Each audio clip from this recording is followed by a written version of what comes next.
tarde a todos. Vamos dar continuação ao nosso evento, com a palestra de encerramento do dia de hoje. Convidamos a todos para assistir. O tema é o papel das geotecnologias no novo normal. Esse é o tema do evento. Também foi o tema de abertura com o professor Rui Julião, no dia 8. E hoje, este mesmo tema retorna para a gente ter um fechamento desse evento com o professor Clodoveu David Júnior, que é um grande parceiro nosso aqui nesse evento. Creio que é a terceira ou quarta edição que ele está participando, e é sempre um prazer tê-lo conosco. O professor Clodoveu Davis é doutor em Ciência da Computação, graduado em Engenharia Civil pela Universidade Federal de Minas Gerais, professor do Departamento de Ciência da Computação do FMG também, onde atua como docente tanto no curso de graduação e pós-graduação em Ciência da Computação, pós-graduação da qual ele é o atual coordenador. O professor Clodoveu tem 1 hora de fala e, ao final, teremos 30 minutos para as perguntas. Eu solicito que aqueles que desejem fazer questionamentos o façam pelo canal do YouTube e as perguntas serão passadas ao final. Muito obrigada, professor Clodoveu. A palavra é sua. Obrigado, Fabíola. Obrigado, pessoal da organização, por ter me convidado. Mais uma vez, sempre uma delícia participar. É mais delícia ir a Salvador e me atualizar, né, como eu gosto de brincar aqui, colocar em dia o teor de Dendê no sangue, né?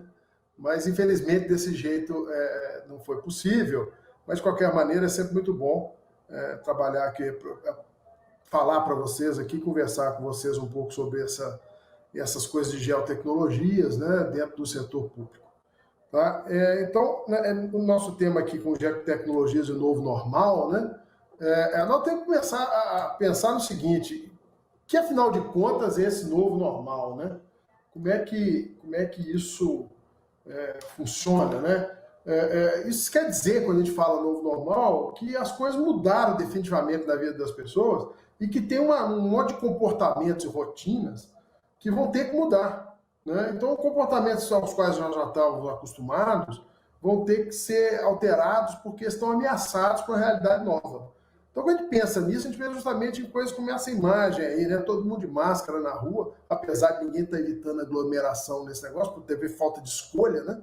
Mas não é esse, talvez, que seria o novo normal. Vamos pensar numa situação diferente. O cidadão da foto aqui, vamos supor que ele seja um soteropolitano que teve que se mudar para a Islândia. Então, está ele ali, tendo que se acostumar, né? Ele vai ter que, já anunciado a mudança dele para um lugar completamente diferente, ele teve que se preparar para essa realidade que ele vai enfrentar lá, vai ter que adquirir um kit de coisas para sobreviver no novo país, aprender alguma coisa sobre a língua, né? Saber o que diabo tudo isso aqui, né? Comprar roupas, calçados, etc. para a neve, e como é que ele vai lidar com a neve na porta de casa, como é que ele faz com o aquecimento de casa. Então, isso são elementos da nova realidade dele, o novo normal que ele vai enfrentar. Né? Então, as experiências disso não são necessariamente ruins, mas são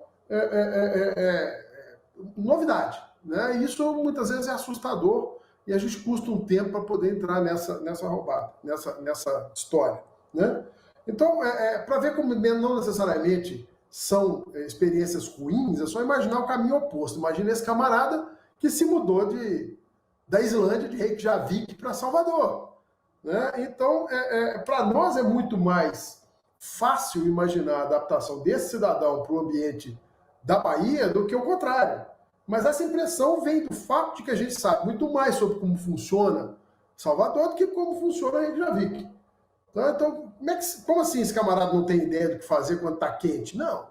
Como é que ele não sabe como é que funciona a cidade no carnaval? Ele vai ter que aprender. Né? E nós achamos muito melhor isso do que a outra alternativa. Né? Então, o que a gente vai ter aqui em discussão, tem visto de discussão sobre o novo normal, não é exatamente isso. Nós não vamos ficar com tudo fechado o tempo todo, o resto da vida. Né? Assumindo que a vacina vai vir, vai funcionar, né? Vai ter um período de transição que é o período que é mais discutido. E o período pós-transição, nem tanto. Vamos ver se a gente consegue falar um pouco dos dois aqui mais adiante.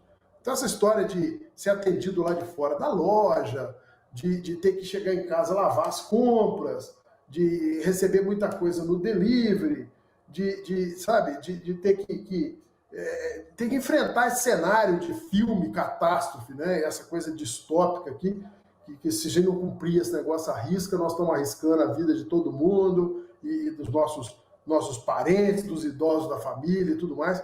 E nós estamos nessa já há mais de 6 meses, na expectativa da vacina, né? Então, quer dizer, ano passado, quando eu estive no Geopública, eu estive falando um pouco disso, né?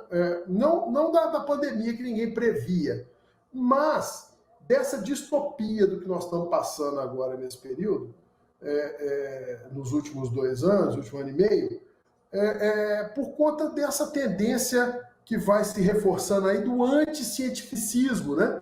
Então, na época, eu trouxe um monte de coisa desse tipo aqui, são slides do ano passado, né? Essas manchetes de gente da administração americana, lá do presidente americano, falando mal de ciência, inventando fatos, o presidente da República nosso também indo na mesma direção, criticando dados do próprio governo, né, por meio do INPE, e ministro da Ciência indo atrás desse negócio, e travamento do orçamento. Quer dizer, nós estamos nessa batalha há um ano, com uma pandemia agora no final, ainda para poder culminar tudo isso. O negócio é que durante a pandemia, olha só, essa notícia aqui eu me lembro de ter citado aí no Geopública do ano passado, né? Como é que de repente tem um tanto de gente que acha que Terra é plana, tem uma estatística para isso, né? E é meio assustador esse negócio, né? E a maioria dos caras que são terraplanistas também são criacionistas, renegam a teoria da evolução e também rejeitam vacina. Então você vê essas coisas bizarras agora, todo mundo esperando a vacina, e tem gente aí dizendo que não precisa de vacina, né? Então, nós estamos nesse mesmo compasso desde então, né? Agravado pela pandemia. A pandemia, então, colocou a gente numa situação de confronto direto entre a ciência e gente que quer só negar e quer que o mundo se paute pela visão que ele tem das coisas, né? E pseudociência para tudo quanto é lado, e muita coisa em que o que é produzido pela ciência e notificado e informado a todo mundo, numa tentativa de orientar melhor as pessoas numa situação como essa, é desqualificado por quem deveria incentivar a adoção. Então, são coisas que a gente tem que lamentar profundamente, né? Que vieram nas manchetes todo dia aí, durante esse período todo, né? Foram até colocados em gráfico aqui, mostrando a tendência da exacerbação do discurso de negacionismo que está aí, né? Imitando o presidente americano. O presidente americano, pelo menos, mudou de ideia mais rápido, mas ainda assim ele é titubeante, ele está no meio do processo eleitoral, pelo menos aqui não, né? Então isso é complicado de constatar, né? Então vamos parar de falar desse pessoal. Vamos parar de fazer gente, de dar fama para gente que não mereceu essa fama toda, né? Então essa realidade é muito triste, mas realmente a realidade do vírus se impôs a gente e reduziu esse volume de teorias furadas e de previsões inconsistentes que inundaram a vida da gente nos últimos meses. A gente aprendeu mais sobre a dificuldade de produzir estatística de saúde pública, constatou que os sistemas do Ministério da Saúde que são usados para essa finalidade, eles têm grandes defasagens em termos de atualização e têm peculiaridades com outras fontes de dados, dados de cartórios, que tem problemas de diferenças na implementação dos protocolos por cada estado, depois cada prefeitura. Então a informação que parecia muito segura, ela agora parece pantanosa, e não adiantou nada disso. Então o número de mortes que a gente tem hoje é trágico, inaceitável, mas seria mais necessário mais seriedade, uma abordagem mais adequada do problema lá atrás, mas agora é tarde. Então agora nós temos que fazer o seguinte, nós temos que vencer essa fase de transição e preparar todo mundo para o que vem depois dessa transição, que seria o verdadeiro novo normal, né? Então eu quero abordar isso aqui, pensando nessas consequências, né, no que tem sido discutido aqui, que tem 4 vertentes, uma do cotidiano das pessoas, como é que essas coisas vão afetar o dia a dia das pessoas, outra, como é que isso vai afetar o estilo de vida da própria sociedade, como é que as coisas funcionam no ambiente público, outra, como vai funcionar em termos de economia, né? Vai ter impacto sobre a eficiência das economias, e principalmente aqui para mim, como vai afetar o funcionamento das cidades, Esse último foco, esse último tema é mais interessante para a nossa comunidade aqui, então vou concentrar mais nele. Né? Essa foto aí do fundo é de Milão. Eu estive lá na primeira quinzena de fevereiro, poucos dias antes do fechamento generalizado da cidade, foi uma das que mais sofreu na Europa com a pandemia. Parece que foi no século passado, o dólar estava 4,20, hoje passou de 5,30, né? E é uma cidade que foi, então, tendo que se adaptar à realidade do vírus na medida que as coisas novas eram descobertas sobre o vírus. Então, foi um pouco mais traumático do que cidades foram afetadas posteriormente pela pandemia, né? Então, para mim, então, de sair da Itália, eu saí nessa base, né? Terminou meu período na Itália ali, voltei de lá para cá na quarta-feira de cinzas, parecia que tinha aí uma rocha dessas correndo atrás da gente, chegando no Brasil para saber o que a gente ia encontrar nesse pós-carnaval que deu origem a tudo aqui. Mas deixa eu, então, inicialmente, chamar a atenção para o trabalho desse camarada que está na tela. Ele é um professor chamado Geoffrey West. É um físico da Universidade de Santa Fé, do Instituto de Santa Fé, nos Estados Unidos, e do Los Alamos, Laboratório Nacional do Los Alamos, nos Estados Unidos, né? Que a gente associa muito com tecnologia nuclear e outras coisas, mas ele tem um trabalho de físico muito interessante. É um trabalho que faz paralelos entre o crescimento das cidades e o crescimento de seres vivos, e também empresas, né? Empresas com seres vivos. Esse camarada publicou, o grupo dele publicou um livro de divulgação científica sobre esse assunto, né? Eu vou falar um pouquinho dessas coisas aqui. E ele tem um TED Talk muito interessante que eu recomendaria vocês assistirem, que é 15 minutos, para dar uma ideia geral dessa lógica dele. Né? Ele é mais ou menos o seguinte, ele argumenta que as cidades são a principal fonte de muita coisa complicada e ruim, como aquecimento global, geração de gás de efeito estufa, né? Impacto ambiental com lixo, com saneamento, com contaminação de água, poluição do ar, essas coisas, e consumo de energia. Mas, por outro lado, as cidades são um foco de inovação, de criatividade, de formação de pessoas criativas, formação de pessoas capazes de interferir na realidade, de geração de riqueza, né? E também, ao mesmo tempo, geração de problemas de saúde e de soluções dos problemas de saúde. Né? Então, é o que a gente vê nas situações dessa pandemia que vou mostrar para a gente. Né? Ele mostra uma estatística que é bastante usada por aí, dizendo que até 2050, 1 milhão de pessoas vão ser acrescentadas à população urbana no mundo inteiro. Né? E em 2050, vão passar de 75% da população mundial vivendo em cidades. Né? Então, isso gera desafios incríveis, até para cidades antigas. E ele tem aqui umas maneiras de trabalhar com esse tipo de informação mais no atacado. Tem aqui um artigo científico dele muito interessante também, de crescimento, inovação, escala, do ritmo de vida nas cidades. Vou pegar aqui uns highlights.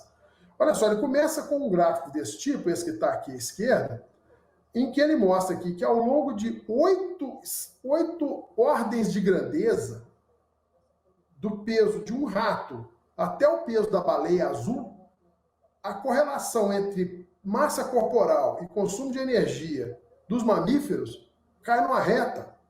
Essa reta não é uma reta, na verdade, porque a escala é logarítmica nas duas direções, mas tem uma lei de associação entre a massa corporal média aí dos animais, né, e o consumo de energia deles. E todos os animais têm uma curva de crescimento mais ou menos dessa maneira aqui. Ele começa uma fase de crescimento quando é mais jovem, esse crescimento, o ritmo de crescimento diminui, estabiliza e mais adiante ele vai entrar em decadência e morrer. Né? Nós já vimos esse tipo de situação. Né? Você tem uma reta dessas colocada num gráfico logarítmico nas duas direções, significa um crescimento exponencial. Então nós vimos isso nessas calculadoras da epidemia que apareceram para todo lado aqui nesses últimos meses. Essa aqui é uma que eu gosto particularmente, que é do modelo de epidemiológico, né? Suscetível, exposto, infeccioso, removido. Então, se você tem esse coeficiente de transmissão aqui acima de 1, você tem um crescimento exponencial aqui do número de casos, até alcançar uma saturação na população, e depois vem uma decadência. Mas nessa fase de crescimento, é um crescimento exponencial. E se a taxa de crescimento for menor do que 1, esse crescimento, no momento em que a taxa fica abaixo de 1, há um decréscimo do número de casos até terminar com o efeito todo, né? Nós já vimos esse tipo de situação durante a pandemia inteira. No caso das cidades, esse paralelo pode ser feito assim. Quando você olha uma cidade que é o dobro do tamanho da outra e coloca isso numa análise mais global, nós vamos observar que cidades que têm o dobro do tamanho de outras têm 15% a mais que o dobro de crime, de poluição. A renda é 15% a mais que o dobro. Patentes, número de pessoas super criativas, né, que são essas pessoas capazes de ter ideias inovadoras, né? Produção de lixo, incidência de doenças ou criação de universidades, então coisas boas e ruins misturadas, crescem 15% a mais que o ritmo de crescimento aqui quando a cidade vai aumentando. Por outro lado, o custo de infraestrutura para manter a cidade funcionando cresce 15% a menos. Então tem uma economia de escala quando a cidade cresce, mas tem um crescimento tanto de problemas quanto de fontes de solução desses problemas na medida que as cidades crescem, né? E ele tentou formular isso em regras universais do comportamento das cidades, né? Dá para observar muita coisa aqui. Isso aqui são 360 regiões metropolitanas nos Estados Unidos e ele consegue colocar numa reta o comportamento delas, dependendo do tamanho da cidade versus essa métrica, tudo aparece numa reta. Incidência de crime, produto interno bruto, renda, patentes, caem todos nesse tipo de comportamento aqui. Então, isso daria, então, a origem a uma análise do comportamento das cidades, né? Esse tipo de crescimento superlinear, acima do que é correspondente ao crescimento da população, acontece em vários fatores. Olha aqui, então, salários em regiões aqui metropolitanas, pessoas super criativas, todos com crescimento acima de 1 naquele esquema do R, né, do R0 lá da epidemia, né, indicando que há vantagens e desvantagens quando a cidade cresce, né, superlinear. Esse aqui é um crescimento sublinear, correspondente a postos de gasolina. Então, à medida que a cidade cresce, ela precisa de menos postos de gasolina por habitante, vamos dizer assim, né? Então, quer dizer, um aproveitamento melhor de infraestrutura quando a cidade cresce em relação ao que seria simplesmente esperado, né? Uma cidade o dobro da outra não tem o dobro do número de postos de combustível, tem menos, né? Um crescimento sublinear. Esse gráfico aqui também é interessante. Isso aqui mostra a correspondência do tamanho da cidade com a velocidade que as pessoas caminham na rua. Então, a cidade uma cidade maior, numa cidade maior, as pessoas caminham mais rápido do que em cidades menores. Que é bem curioso, né? A gente fica imaginando como é que isso aqui teria um limite, né? Mas, enfim, o que ele coloca, então, como teoria geral, que seria uma teoria de sustentabilidade em cidades, que é o produto mais acadêmico do trabalho desse grupo, seria que seres vivos, empresas e cidades têm comportamento parecido nisso, porque são baseados em sistemas complexos e dinâmicos de comportamento não linear. Então, palavrão aqui para descrever situações que se comportam do jeito que eu mostrei agora nos gráficos, né? E esses sistemas complexos não lineares têm esse tipo de comportamento porque todos eles são organizados em redes. E as conexões entre coisas fazem esses sistemas funcionarem. No caso da cidade, as conexões entre pessoas fazem a cidade funcionar. Então, agora nós voltamos a um ponto importante para a gente começar a discutir aqui. Então, quer dizer que se as cidades o funcionamento das cidades depende do relacionamento entre as pessoas, e o relacionamento das pessoas foi muito afetado por um evento desses de escala mundial, como a pandemia do Covid, como é que vai ficar isso depois? Tá? Então, essa é uma nova forma de fazer a pergunta do novo normal. Como é que vai ficar a sociedade, principalmente a organização das cidades, se a rede de conexão entre as pessoas está sendo afetada pela pandemia, tanto agora nessa fase de transição até que a gente tenha a vacina e depois, né? Como é que fica depois? Então, se alguma coisa cresce em taxa sublinear, tende a estabilizar no tempo, que nem tem nessa figura aqui. Se ele cresce a uma taxa linear, significa que ele vai acumulando aqui e vai crescendo exponencialmente até um determinado ponto lá na frente em que os recursos acabam, né? E se é superlinear, como vários casos nós vimos lá, acima do crescimento que a cada instante de tempo multiplica por alguma coisa, isso aqui é super exponencial e, de novo, vai esgotar quando terminarem os recursos. Né?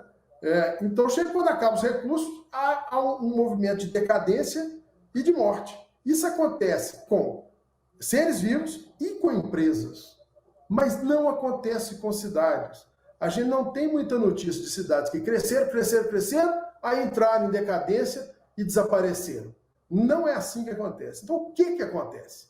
O que acontece na vida das cidades para evitar essa decadência e essa deterioração causada pelo esgotamento de recursos? Bom, o que acontece é o seguinte: a cada vez que o crescimento fica limitado, vai acontecer, ou aconteceu no passado, está sendo registrado isso, um ciclo de inovação. Então, eu vou pegar isso aqui, uma figura dessa, para me ajudar a explicar o que seria, por exemplo, Londres.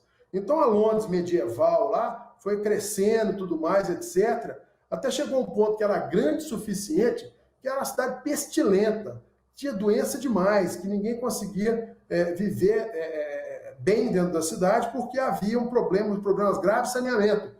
Aí ninguém conhecia a história do saneamento básico, aí alguém então veio com a teoria que existiam uns micróbios na sujeira e que a gente precisaria ficar livre da sujeira para poder não ter doença. Então isso começou a se materializar como uma inovação. O pessoal começou a construir casas com piso impermeável, de alvenaria e pedra em vez de madeira, e começaram a valorizar a qualidade da água. Aí o Dr. John Snow, lá das nossas histórias de geoprocessamento, começou a constatar correlação entre cólera e contaminação de água e tudo mais. Então a cidade iniciou outro ciclo de crescimento. E ela continuou crescendo até que, de repente, não tinha emprego mais, dificuldade das pessoas sobreviverem na cidade. Aí veio a Revolução Industrial, aí o pessoal começou a trabalhar em fábricas, né? Então elas ganharam uma sobrevida. Aí essas fábricas começaram a produzir poluição demais. Então elas começaram a colocar fábricas em lugares mais afastados, e redirecionar os centros urbanos, e Londres começou a virar um centro financeiro. Tá? E mais adiante, outras revoluções desse tipo. O lance é que esses ciclos de inovação que são presentes na vida da civilização humana, eles são cada vez mais frequentes. Então é normal, é esperado que no tempo de vida nosso a gente veja vários desses. Nós já vimos alguns. A informatização é o mais recente, né? Esse ciclo todo de engenharia nova, aí, de adensamento das cidades, viabilizado por recursos de engenharia. E nós vamos, de repente, ver novos ciclos de inovação baseados nesse tipo de problema que nós estamos vivendo com a pandemia. Né? Então, ciclos de inovação mantêm as cidades funcionando. Tá? Então, essa pandemia tende a causar mudanças profundas no funcionamento das cidades, e que inovações vão nos possibilitar retomar o crescimento e retomar a qualidade de vida que a gente tinha agora no período pós-pandemia. Né? Esse é o tipo de discussão para a gente começar a filosofar e pensar a respeito disso. Tá? Então, vamos pensar nisso aqui. Como é que são as geotecnologias para o período de transição? Um período em que nós estamos tentando sobreviver à pandemia mais do que qualquer outra coisa. Né? Então, nesse período, nós vimos muitas iniciativas de modelagem da dispersão espacial da doença e análise dos impactos locais. Né? Tem aqui um exemplo, né, que é o trabalho da Fundação Oswaldo Cruz. Né? Sim, a Fundação Oswaldo Cruz tem um programa de pós-graduação em computação científica e tem um núcleo de métodos analíticos em saúde pública. Então, o pessoal que entende saúde pública, mas que usa geotecnologias como razão de existência deles, aí, como base do que eles fazem, e produz resultados muito importantes, muito interessantes. Esse trabalho dos primeiros dias da pandemia, lá no início de março de 2020, a gente não estava nem ainda em isolamento, né? Eles identificam a potencial propagação a partir de São Paulo ou a partir do Rio de Janeiro como portas de conexão principais do Brasil com o exterior e estimam, por meio de uma rede de comunicação, né, via aérea, de transportes, entre as cidades e as regiões, um caminho, né, uma taxa de propagação da doença e identificando os lugares mais vulneráveis, que no caso vão coincidir com as regiões metropolitanas, né? Aqui Belo Horizonte, aqui Salvador, aqui Brasília e assim por diante. Né? Um trabalho bem preliminar no começo da pandemia. Prosseguindo com esse tipo de mapa, indicando a probabilidade de aparecimento da doença, né, dos casos da doença, prevendo isso.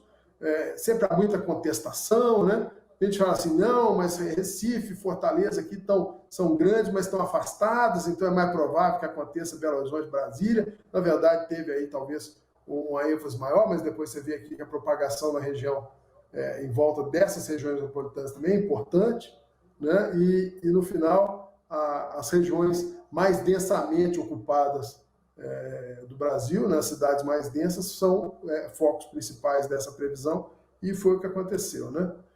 Tem outros dados que eles já manipulavam lá na época, com população mais vulnerável com relação a grupos de risco, na idade, disponibilidade de leitos hospitalares, vulnerabilidade social, e a combinação de tudo isso num trabalho que eles publicaram lá em março. Está aqui o trabalho aqui, tá vendo? Então, isso foram alertas antecipados do pessoal que entende do assunto, que conhece as fontes de dados, que já contava com dados importantes nessa linha, e que conseguiram fazer um estudo em tempo muito curto e colocar ele à disposição para que a gente se preparasse melhor para a pandemia, e esse discurso caiu em grande parte no vazio, né? E aqui, a previsão, 19 de março, ó, centros urbanos devem enfrentar situações mais graves em curto prazo, é a citação do estudo deles, né? Publicado também no Caderno de Saúde Pública, a equipe fantástica da Fundação Oswaldo Cruz aqui, né? E indicando aqui, ó, como é que, de repente, apesar de avanços nas políticas de transparência do Serviço de Informação Cidadão e etc., como sistemas como o Infogripe, a gente tem uma infraestrutura heterogênea de produção de dados, né, de sistema de vigilância em saúde, que ainda tem problemas sérios. Em muitas localidades ainda tem preenchimento de ficha em papel, que alguém precisa acumular, precisa digitar. Então, isso atrasa a disponibilidade do dado, e na hora de uma emergência dessas, de fato, nós temos dados, mas dados antigos, ou dados pouco confiáveis, ou dados de extrapolação, que não são a mesma coisa, né? Então, outro ponto para a gente discutir aqui seria, com relação a essa de visualização dos casos da evolução temporal da doença, também diversas plataformas apareceram para facilitar esse tipo de análise, né? Esse aqui é do Brasil.io, que foi um trabalho de voluntários, produziu uma série de visualizações interessantes e virou um ponto de referência para obtenção de dados para análise, né? Até para as academias, né? Aqui tem um mapa engraçado, porque fez a simplificação dos polígonos dos municípios, e isso deu uns vazios entre um município e outro. Mas, enfim, o dado ali é muito interessante, né? Outro aqui é o Monitora Covid, da própria Fiocruz, muitos dados estatísticos, casos acumulados, etc., né? Passamos o período todo aí de muita descrença com relação a isso, muita desconfiança com relação a dados dessa natureza e análise dessa natureza, distraindo a gente do que seria importante, que seria prestar atenção nas consequências possíveis da pandemia, que levaram a gente ao ponto que a gente está hoje, né? Mas os alertas foram dados. Outro aqui, esse é o da Universidade de Feira de Santana, né? com a UFBA, com outros parceiros, né? Se não me engano, é Santa Cruz, Estadual da Bahia, o IFBA e a Federal de Goiás, né? Exatamente. E também duas empresas de base tecnológica, e ainda a ajuda do Mapa Biomas, do Marcos Rosa, falando aqui agora, né? Então, muito interessante o site para a gente acompanhar o efeito da doença, né? Então, estudo do período de transição. Ainda no período de transição, muita discussão a respeito do rastreamento da mobilidade das pessoas. Então, o problema de rastreamento da mobilidade é determinar em que grau que as recomendações de distanciamento estavam sendo seguidas pela população, porém, sem violar sua privacidade. Então, começa uma discussão muito grande sobre isso. Então, onde estão os problemas nisso, né? Primeiro, a gente tentar agregar dados de muitos indivíduos é uma solução segura para garantir a privacidade das pessoas? Matematicamente é capaz de não ser. O risco seria eticamente aceitável na pandemia? Outra pergunta, o cidadão tem que ser informado claramente em concordar quando cede seus dados? Temos que discutir isso. A lei de proteção de dados também vai estar tratando disso. Às vezes a legislação permite usar dados das fontes que foram usadas para rastreamento de mobilidade das pessoas. Esse monitoramento tem prazo para acabar? São perguntas que a gente não viu respondidas durante esse período de transição, né? Os códigos-fonte e os dados sobre o rastreamento de mobilidade vão ficar abertos? nós vimos muita gente adotando soluções, né? Mas a grande parte da sociedade, de fato, não consegue entender o que é feito, não se consegue saber se as pessoas concordam que seja feito, e muitas pessoas não compreendem as implicações atuais e futuras da gente ter a possibilidade de fazer esse tipo de monitoramento, né? Um exemplo aqui é aquela tecnologia da Inloco, que ficou muito famosa aí no começo da pandemia, dizendo que, então, eles fazem coleta de dados de localização sem identificar diretamente uma pessoa, ênfase nessa palavra diretamente, né? Mas, na verdade, os dados da Inloco vêm de aplicativos que estão em dispositivos móveis, que a gente instala nos nossos celulares, etc., e concorda em deixar eles usarem os dados. A gente não sabia que ele ia ser usado para essa finalidade, mas foi usado. Foi importante? De repente foi importante, mas eu não sei se todo mundo ficou sabendo de por onde ceder os seus dados para fazer esse tipo de análise, né? Em outros lugares do mundo isso aconteceu também. Isso aqui é um gráfico ilustrando o tratamento de informação da Universidade de Maryland, de localização. Começa aqui com dados anonimizados de telefones e veículos. Então, tem parceiros nas empresas de telecom, de celular e tudo mais, GPS a bordo de veículos, de empresas e tudo mais, e que usam isso como fonte de entrada para fazer todo o resto, que no final das contas tem uma plataforma de análise de impacto do Covid, métricas e análises, né? Então, isso gerou aqui uma série de análises de comportamento de mobilidade na literatura e visualizações interessantes aqui desse tipo, né? Como é que, de repente, o distanciamento social vai caindo ao longo do tempo nos estados americanos, né? Como é que o R aqui marca a data de reabertura parcial das coisas da economia, né? Em lugares variados, e a consequência disso para o nível de distanciamento social, né? Um estudo bem interessante isso, viabilizado com um grande volume de dados, que foi, entre aspas, anonimizado por processos que são difíceis da gente entender, né? Então, olha outro aqui, ó, uma modelagem que revela o impacto das determinações de permanecer em casa emitidas pelas autoridades americanas durante a pandemia, né? Com análise desse tipo, né, como é que há uma correlação de distanciamento versus número de casos. E quebrado por vários lugares no espaço, né, estados americanos e tudo mais. Então, são dados que foram coletados por esse caminho, né, do rastreamento da mobilidade, que a gente tem mais dificuldade de entender exatamente ou de ter certeza, né, de como é que isso foi feito e ter a confiança de que não vai acontecer um escândalo da Cambridge Analytica derivado de dados de mobilidade coletados para combate à Covid, né? Seria muito importante que isso fosse garantido de alguma forma, né? Bom, uma outra estratégia de rastreamento de contato, ela foi proposta aqui por Google e Apple para colocar nos sistemas operacionais dos nossos smartphones, né, Android e iOS, e foi apresentado por esse camarada aqui, o Ed Parsons, que é um tecnologista lá da Google, mostrando como é que poderia fazer isso sem identificação das pessoas. Então, ele disse assim, telefones que passem perto um do outro trocam identificadores por meio de Bluetooth. E esse identificador que é trocado não é associado ao dono do telefone, é um número gerado aqui aleatoriamente.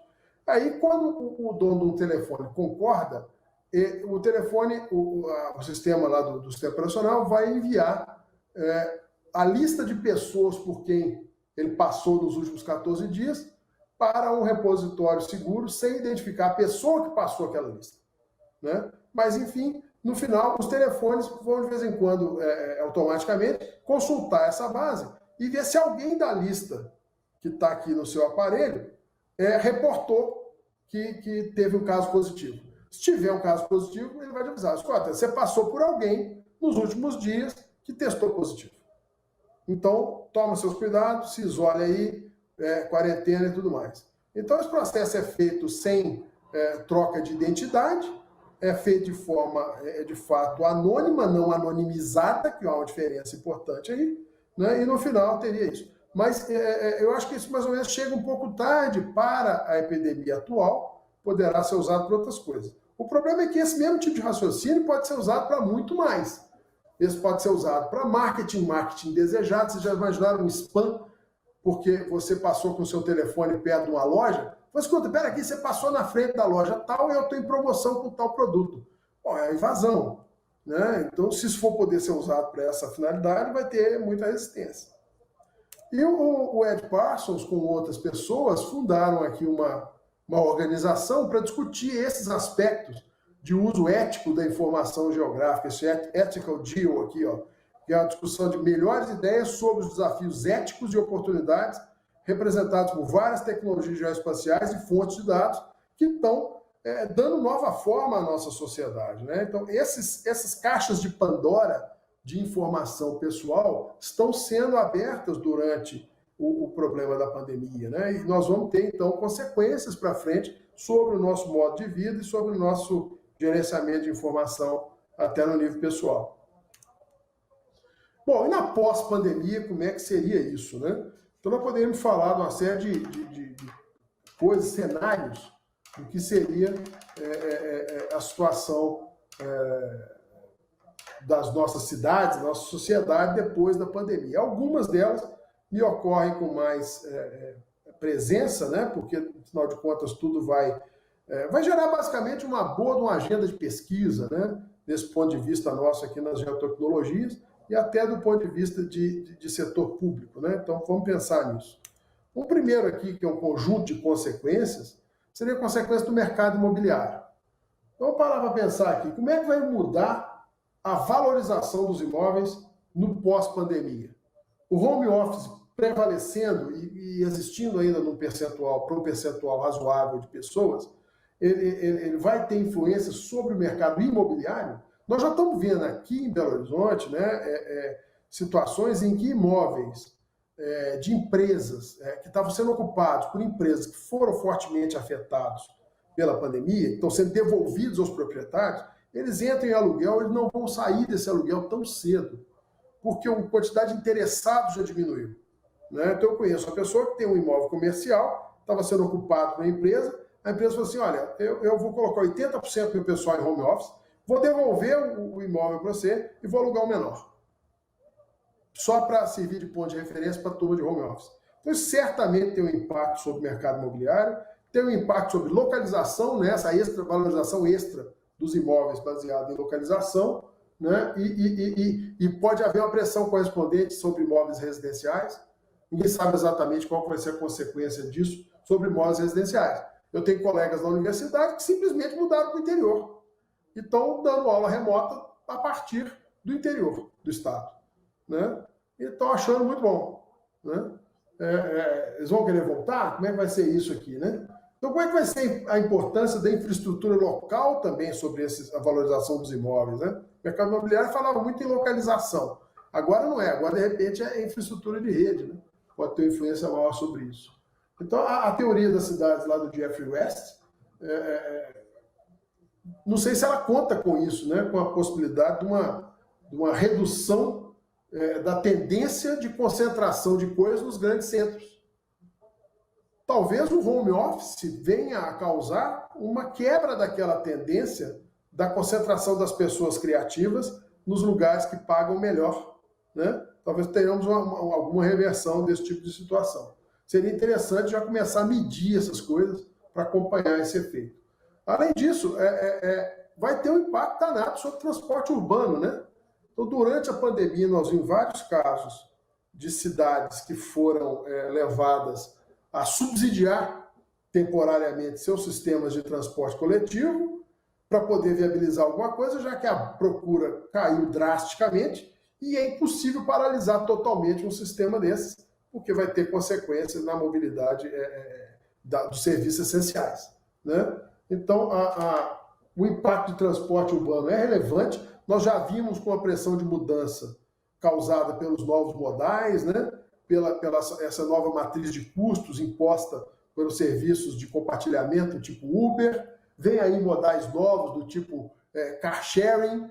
Empresas colocam carros aí para você fazer um aluguel de curta duração, né? De aluguel por horas, por metade de um dia, por minutos, e você dirigir em vez de ter um taxista. isso tem impacto no mercado de emprego, isso pode levar a mudanças relevantes, talvez colocar mais carros na rua, talvez diminuir a ocupação dos ônibus, tornar as empresas de transporte urbano deficitárias, modificar a demanda por transporte de massa tipo metrô. Então tem todo um cenário de reconfiguração de transporte urbano que é consequência dessa reorganização das cidades que poderá vir depois no período pós-pandemia. Se o home office prevalece, se os serviços vão ser mais distribuídos, se a logística de transporte se adaptada para isso, e uma série de fatores, de cenários que vão ser configurados, né? A distribuição de produtos mesmo, né? Empresas de logística de entregas, iFood, Log, Rappi, estão todas em máximo, estão todas com um crescimento aceleradíssimo. Empresas de distribuição de produtos, tipo Mercado Livre e Amazon, estão em valorização recorde. A Amazon é a empresa mais valiosa do mundo. O Mercado Livre virou a empresa mais valiosa da América do Sul. América Latina, aliás. Ela superou Vale, superou Petrobras. Tá? É uma empresa argentina, Mercado Livre, né? Então, ela superou Vale, Petrobras, superou a empresa mexicana, lá, a de telecomunicações lá do México, a América Móvel, que chama, né? E o Correio definitivamente ficou para trás, né? Então, quer dizer, se nós temos um cenário de redução de demanda de transporte causado pelo home office e um cenário de maior demanda pelos modais alternativos e uma presença maior da logística de distribuição, como é que fica o transporte coletivo urbano tradicional que a gente está acostumado com ele, né? Será que nós vamos ter que ir na direção de subsídio para os sistemas continuarem existindo? Ou será que nós vamos ter que replanejar tudo isso, rebalancear tudo isso? São desafios muito relevantes para a gente enfrentar nos próximos anos e décadas sobre isso, né? Outra coisa que chama a atenção aqui, que tem sido apontado, é o incremento desse digital divide, né? Um abismo digital entre as pessoas que têm facilidade em se conectar e as pessoas que não têm facilidade, né? Vou dizer aqui meus pais são octogenários. Eles têm que ir no banco toda semana. Não tem como demover eles da necessidade de ter que ir ao banco. Você faz na internet. Eu faço, mas aí não é bom, eu não tenho um papel, não tenho um comprovante. Mas tem um comprovante que é colocado aqui no computador. O computador coloca não sei aonde, mas você pode imprimir. Não, mas a impressora vive dando problema. É muito complicado gerenciar isso em algumas categorias sociais, em grupos de faixa etária e pessoas com um nível educacional insuficiente para assumir certas coisas. É lógico que o celular melhorou muito esse panorama, né? Mas me parece que no Brasil os comerciantes que foram mais flexíveis e tiveram mais agilidade em adotar soluções digitais começaram a funcionar pelo WhatsApp, receber pedido pelo WhatsApp, receber encomenda por e-mail, responder consultas, sei lá, criar canais de Instagram para oferecer ofertas. Esses caras conseguiram sobreviver melhor do que os outros que ficaram passivamente com uma placa na porta escrita assim, delivery, né? Então é bastante diferente a situação de algumas empresas com outras nessa situação, né? Esse fenômeno que eu falei do Mercado Livre é uma dessas consequências disso, né? Muita gente se estabelece como comerciante no meio virtual, não quer mais saber de ter uma loja com porta para a rua e atende agora um universo geograficamente muito mais distribuído de clientes. Isso tem consequência também sobre isso. E quem não teve condição de se adaptar a isso está morrendo mais rapidamente. Uma coisa meio darwiniana, né? Então, quer dizer, as redes 5G vêm aí, eles vão aumentar ou diminuir esse gap de acordo com custos, mas a acessibilidade a celular, o celular já tem um papel muito importante nessa comunicação das pessoas, e a existência desse abismo entre pessoas e categorias, apesar de não ser uma novidade, né, ele pode ser exacerbado agora nesse período. Mas um ponto é o ponto que a gente tratou lá atrás, da vigilância em saúde e consequências disso para o SUS. Então ficou bastante evidente agora durante a pandemia a importância do SUS, como foi importante ter um sistema distribuído de saúde com decisões locais, com o poder de organização distribuído, né, capilarizado pelo país inteiro, né? Mesmo na comparação direta que a gente possa fazer com países desenvolvidos que têm sistemas de saúde de grandes proporções. Mas várias deficiências no SUS foram evidenciadas, com problemas de distribuição espacial de recursos, de pessoas, de profissionais, de problemas de logística de apoio à emergência, de solução de de dificuldades e carências localizadas e também dificuldade com o sistema de acompanhamento estatística de saúde pública que eu já havia citado, né? Então, esses sistemas de indicadores são preciosos para a gente fazer análise e estudos, e esse conteúdo é disputado até por pesquisadores de outros países, né? Não sei se você já ouviu falar nisso, mas sistemas como o sistema de agravo de notificação, o sistema de mortalidade, outros sistemas aqui do Ministério da Saúde brasileiro, que têm dados facilmente acessíveis na internet, são inveja do pessoal da Europa. Os ingleses, por exemplo, já reportaram no próprio GeoInfo, nosso evento aqui de geotecnologia, geoprocessamento, de geoinformática brasileiro, né? Como é difícil você conseguir autorizações necessárias e cheques de privacidade para ter acesso a conjuntos relevantes de dados de saúde pública no Reino Unido, né? Então, muita gente tem feito pesquisa na Europa com dados brasileiros, que eles são mais fáceis de obter. Eu não sei se a Lei Geral de Proteção de Dados pode ter consequências sobre isso, mas, de qualquer maneira, esses sistemas precisam sofrer algum tipo de reengenharia para adotar soluções tecnológicas mais modernas, que dêem agilidade na produção dos dados, né, que a gente possa usar eles com um pouco mais de confiança e que ganhe qualidade de dados nisso, né? Então, esses sistemas também precisam ser revistos e fazer essa reengenharia, considerando desde o início do projeto aspectos geográficos dos dados, né? Coisa que a gente não vê na situação atual e tem que se fazer uma série de ações para compensar isso. Bom, outro conjunto de impactos, ir longe com isso aqui, impactos econômicos, né, sobre empresas que desaparecem, empresas novas que aparecem, sobre os processos de inovação com tecnologia, com mais tecnologia, com menos tecnologia, com uso de tecnologia. Que tipo de tecnologia está pronta para gerar impacto econômico na sociedade agora? Como é que a gente mede também a acessibilidade a empregos, né? Com trabalho remoto e mudanças na rede de transporte, nós vamos ter, então, revisões em cima do que a gente fazia já de pesquisa em termos de acessibilidade a empregos. Tem impactos na segurança pública, tem impactos na geração de poluentes, né, poluição do ar e geração de consequências climáticas, tá? Então, todos esses aspectos, eles têm um fator em comum, que tudo isso depende de localização. Então, as geotecnologias estão por trás de toda esse conjunto, essa agenda de pesquisa que nós vamos ter que desenvolver, voltada para esse período pós-pandemia, para entender o mundo depois das transformações que nós estamos começando a testemunhar agora. Tá? E com relação à conversa sobre cidades inteligentes. Me parece que cidades inteligentes, agora, nesse período de transição da pandemia, ganharam um novo impulso, né? Porque eram iniciativas voltadas aqui para aumentar a comunicação e coleta de dados em cidades, né?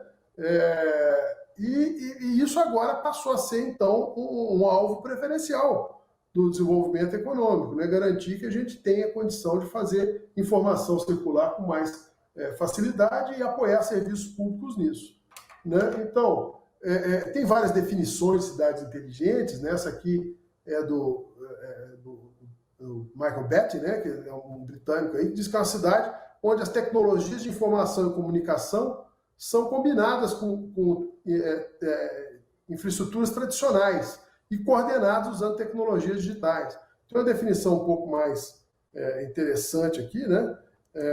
Essa aqui, ó, em que a cidade é a cidade inteligente quando o investimento no capital humano e social que ela faz e também numa infraestrutura de comunicação, tanto a tradicional quanto a moderna, apoiam o crescimento sustentável e apoiam a alta qualidade de vida, buscam a alta qualidade de vida, com gerenciamento consciente de recursos naturais e governança participativa. Então, temos metas para a cidade inteligente funcionar, não é simplesmente um conjunto de gadgets e aplicativos para te dizer onde tem uma vaga de estacionamento, se você quiser ir para o ponto X agora, depois do expediente, né? Bom, então as cidades inteligentes seriam um novo ambiente urbano, né, para essa definição, projetado, privilegiando o desempenho através das tecnologias e outras formas do capital físico, pensando em gerenciamento inteligente de recursos, em aumento de qualidade de vida, redução de desperdício e melhores condições econômicas. nós queremos otimizar o funcionamento das cidades com tecnologia, né? Então tem muito oba-oba em cima de cidades inteligentes. Eu sou muito refratário a alguns tipos de conteúdo que aparecem aí, principalmente do ponto de vista mais de marketing, de tentar vender soluções à busca de problemas, né? O que a gente costuma falar. Mas tem muita coisa importante. Se a gente for buscar sustentabilidade através da melhoria de gerenciamento de recursos naturais, for tentar melhorar a qualidade de vida das pessoas, envolvendo esses múltiplos aspectos da vida deles, transporte, emprego, renda, vários aspectos da sociedade, e fazer governança participativa, em que a informação circule e que seja entendida pelas pessoas, dando oportunidade da gente conseguir definir prioridades com inteligência, distribuir recursos de forma adequada, de forma abrangente, aí cidades inteligentes passam a ser uma realidade mais interessante. Então pode ser um conjunto de tecnologias que podem amadurecer a partir daquilo que seriam pequenos serviços prestados por tecnologia da informação, viabilizado com a rede de comunicação mais ampla, né, mais presente, né, para todo mundo, né, e passe a ser, então, um tipo de recurso tecnológico para reorganizar esse funcionamento das cidades. Agora, eu acho que seria melhor, inclusive do ponto de vista de um país como o nosso, também trabalhar com o conceito de cidades resilientes, no sentido de pensar em situações em que as cidades precisam se organizar para sobreviver a tensões que são crônicas, que estão presentes o tempo todo na vida da cidade, e a choques agudos que possam acontecer eventualmente por algum problema, por algum risco que a gente corre pelo tipo de ocupação que a gente faz do espaço, né? Então, por exemplo, tensões crônicas são coisas como do tipo desemprego elevado, como o sistema de transporte insuficiente ou sobrecarregado, ou problemas de violência, ou problemas de abastecimento. E choques agudos são aqueles inesperados.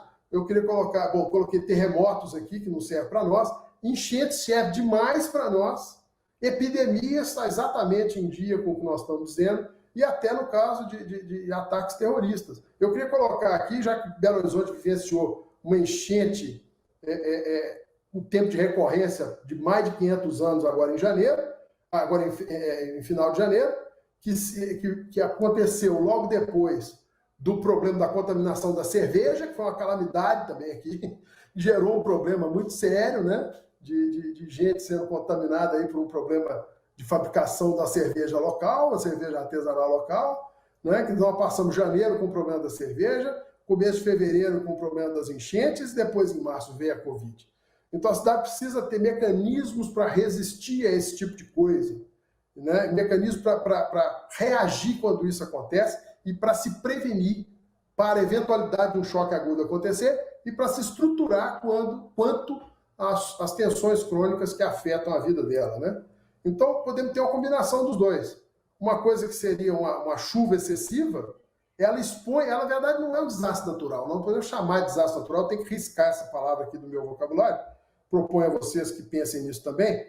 Mas um desastre natural, na verdade, é uma situação em que um evento natural causou um desastre pela nossa humana falta de noção com relação a riscos.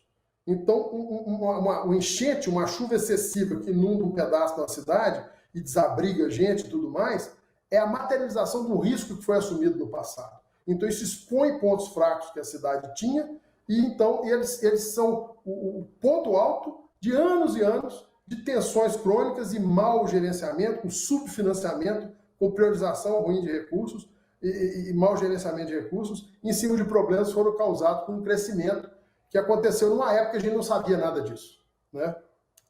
Então, como é que seria uma agenda de pesquisa de geotecnologias na pós-pandemia?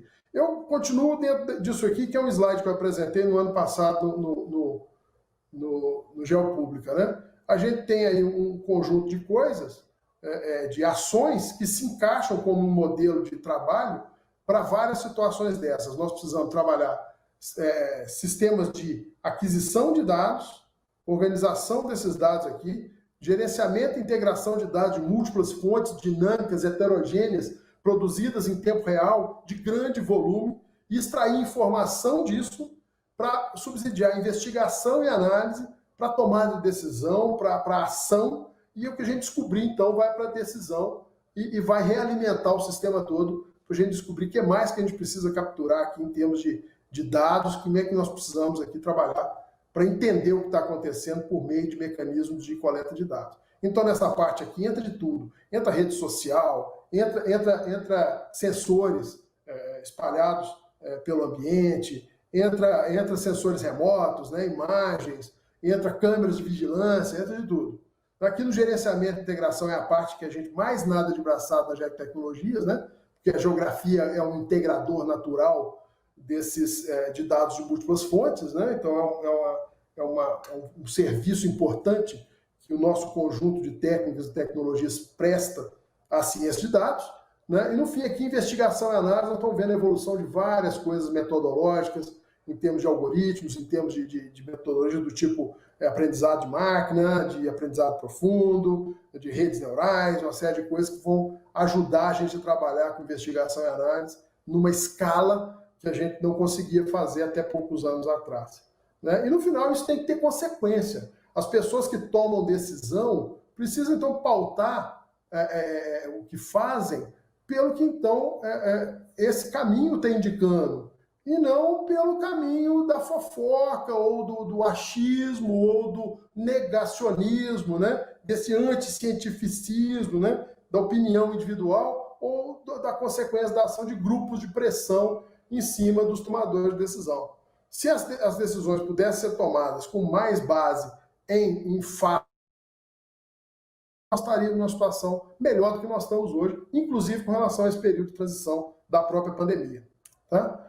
Então é isso, gente. Eu queria deixar essa imagem final para mostrar para vocês aqui, quer dizer, metaforicamente, que é o seguinte, dentro desses cabos pode estar passando gigabytes, terabytes por segundo de informação relevante, mas nós não vamos conseguir evoluir como sociedade se a gente não consegue desemaranhar tudo isso aí. E entender qual o papel de cada uma dessas coisas e ter uma visão racional do que está acontecendo para poder pautar as nossas ações, nossas decisões, né? Se a gente não consegue resolver esse problema físico de excesso de cabos nos postes, como é que nós vamos imaginar que nós vamos conseguir resolver problemas de larga escala, envolvendo a sociedade humana como um todo, envolvendo o meio ambiente terrestre como um todo, né? Então nós temos que começar pelas pequenas coisas e começar a raciocinar numa linha de reengenharia, de reestruturação da vida urbana, que leve a um ambiente mais sustentável, né? Que leve a situações de maior sustentabilidade para a nossa atuação, para a vida nossa e dos nossos descendentes. É isso aí, gente. Obrigado. Fico aqui à disposição de vocês para a gente bater muito mais papo. Estou disponível quando vocês precisarem aqui. Obrigada, professor. Sempre um prazer ouvi-lo. A gente tem várias perguntas, mas eu vou começar com um comentário que o Fábio Sampaio fez no grupo, que o mundo não é mais o mesmo, e nem a Bahia é mais a mesma, porque esse mês a gente, além de tudo, ainda teve abalo sísmico de 4,6. É verdade. Uma região aqui do interior, que inclusive é perto de minha cidade, então é uma situação bastante tensa. Ai. Como se não bastasse, né? Quer dizer, eu brinquei com o lance da cerveja aqui, mas eu vou falar para vocês. São os choques, né? A gente não está esperando. Enfim. Com certeza. Eu estou até com medo de 2020 acabar. Mas vamos para as perguntas. Primeiro, o Marcelo Medeiros, ele questiona: as cidades de Detroit e Chicago, conhecidas como polos da indústria automobilística, fogem da teoria de longevidade de cidade versus inovação? Não, olha, eu vi até um documentário sobre Detroit que eu achei muito interessante, que áreas inteiras da cidade foram abandonadas, né, que a cidade perdeu muito emprego, as pessoas migraram de lugar e tudo mais. Mas também vi notícias posteriores que tem uma pequena retomada já acontecendo nessas regiões, dando um novo direcionamento para as áreas que foram desocupadas naquele processo. Né? Um fenômeno mais parecido com esse argumento que ele me coloca na pergunta, é a consequência daquela crise do subprime americano, que é aquele financiamento de casa maluco, que quase quebrou os bancos todos ali com créditos podres, né, e tudo mais. Então teve muita iniciativa de construção de loteamentos e casas nos Estados Unidos que acabou sendo inviabilizada por aquela crise, né? Então isso vai progressivamente sendo retomado. Mas Detroit não acabou, né? Está diminuído o tamanho, mas ela vai precisar de um choque de inovação para poder ocupar de novo o espaço que a indústria ocupava antes. Isso vai acabar acontecendo, né, de alguma maneira. Eles viram, por exemplo, que numa situação dessas, Detroit tem instalações prontas a oferecer que seriam uma vantagem competitiva para alguma empresa que venha se instalar lá. Ok. Só um minutinho aqui que tá. A próxima pergunta é da Vanilda Rezende. Ela questiona, em tempos de insegurança na manipulação de dados pessoais, como convencer o usuário a confiar seus dados para pesquisas? Boa pergunta, mas eu acho que tudo isso é uma relação de confiança, né? Então a gente... Vamos dizer, não é que, assim, um indivíduo voluntariamente cede seus dados pessoais para uma pesquisa, mas muitas vezes a gente contribui com dados na base do crowdsourcing, a gente levanta dados de apoio à pesquisa ou coisas dessa natureza. Dados que interessam mais a pesquisa, principalmente nesse ambiente de big data, né, de grandes volumes, são dados em massa. E aí o indivíduo poderia optar por concordar, né, em que o dado seja usado desde determinadas condições, né, dependendo da motivação do estudo, né? O que não dá para fazer é você concordar com o uso dos seus dados por meio de um aplicativo, digamos aqui o Waze. Eu não estou dizendo que o Waze está fazendo nada disso, mas só para dar um exemplo. Eu, quando uso o Waze, eu estou cedendo a minha localização instantânea em troca da informação que ele vai me dar, coletada de um monte de gente, e vai me dizer como é que é o trânsito na minha rota, né? Então tem uma troca aí. Agora, a partir do momento que um Waze pega esse dado de localização e vai usar para passar para in-loco dizer quantos por cento estão ocupados, eu posso até concordar, mas isso não foi perguntado para mim, né? E por outro lado, se um dado desse do Waze fosse, então, requisitado por uma autoridade pública, com um mandato específico, com a legislação por trás, com a garantia de privacidade, com a garantia de proteção, é outra conversa. Então, nós precisamos evoluir nesses mecanismos para poder concordar, a gente ser informado e ter o consentimento esclarecido a respeito do uso dos nossos dados para esse tipo de coisa. Ok.